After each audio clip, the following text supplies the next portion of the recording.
Imagine só, Júlio César, o homem mais poderoso de Roma, um líder imbatível, diante de uma estátua, chorando.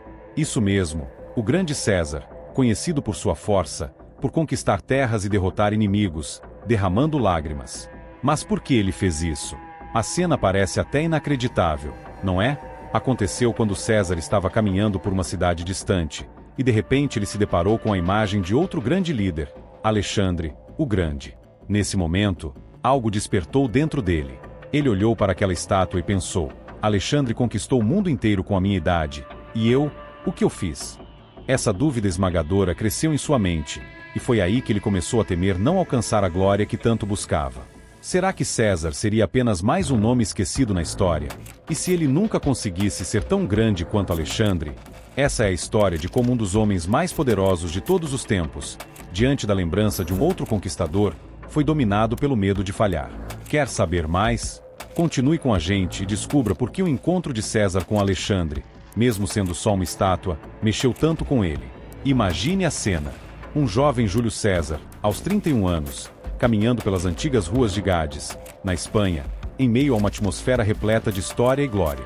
Ele havia acabado de voltar de suas primeiras campanhas militares, ainda começando a traçar seu caminho na política romana.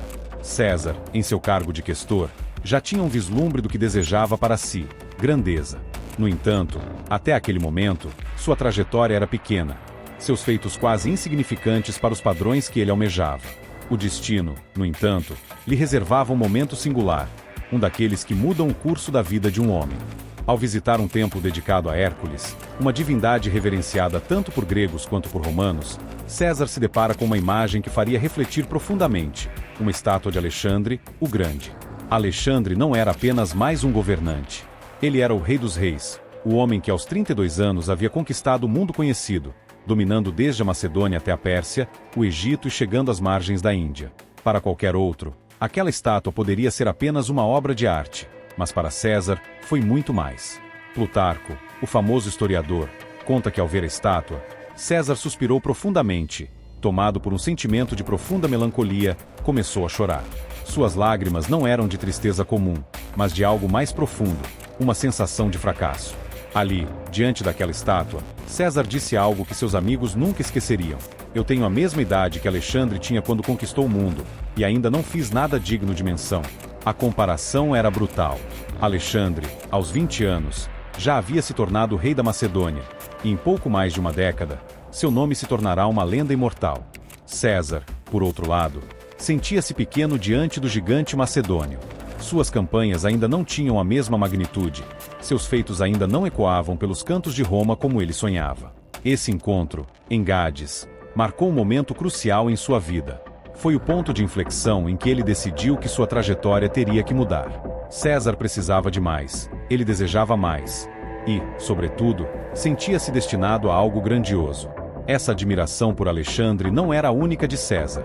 Muitos grandes romanos da época veneravam o macedônio.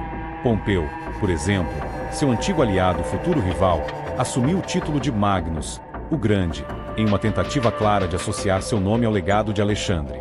Essa competição velada entre os líderes romanos para alcançar, se possível, superar Alexandre, foi uma constante.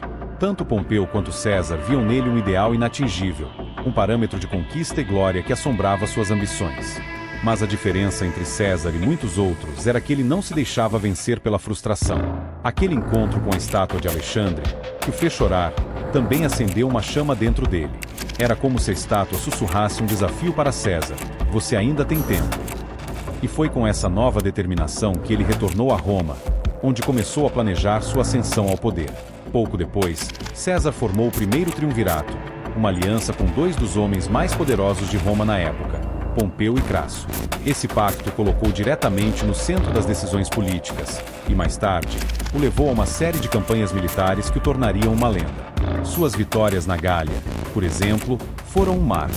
Assim como Alexandre havia conquistado territórios vastos e distantes, César expandiu as fronteiras de Roma, transformando-a numa potência ainda maior. Essa obsessão pela grandeza o acompanhou por toda a vida. Anos depois, em 48 a.C., já no auge de seu poder, após derrotar Pompeu na famosa Batalha de Farsalos, César teve outra oportunidade de se aproximar de seu ídolo. Ele estava em Alexandria, envolvido em uma disputa de poder entre Cleópatra e seu irmão Ptolomeu XIII. Durante sua estadia na cidade, César fez questão de visitar o túmulo de Alexandre, um local venerado por todos aqueles que admiravam o conquistador. Suetônio, outro renomado historiador romano, relata que, ao visitar o túmulo de Alexandre, César mostrou grande respeito e admiração pelo falecido rei.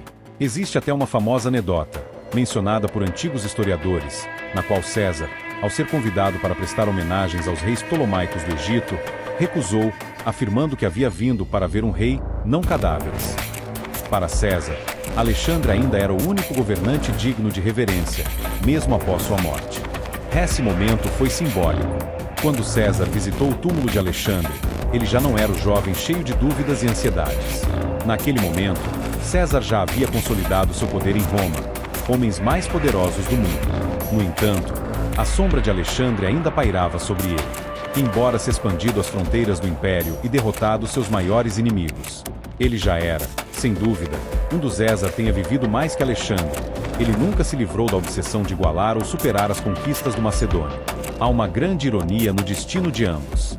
Alexandre, aos 32 anos, morreu no auge de seu poder, deixando seu império fragmentado entre seus generais. César, por outro lado, foi assassinado por seus próprios compatriotas antes de consolidar totalmente seu controle sobre Roma, mas não antes de transformar a República Romana no que viria a ser o Império Romano.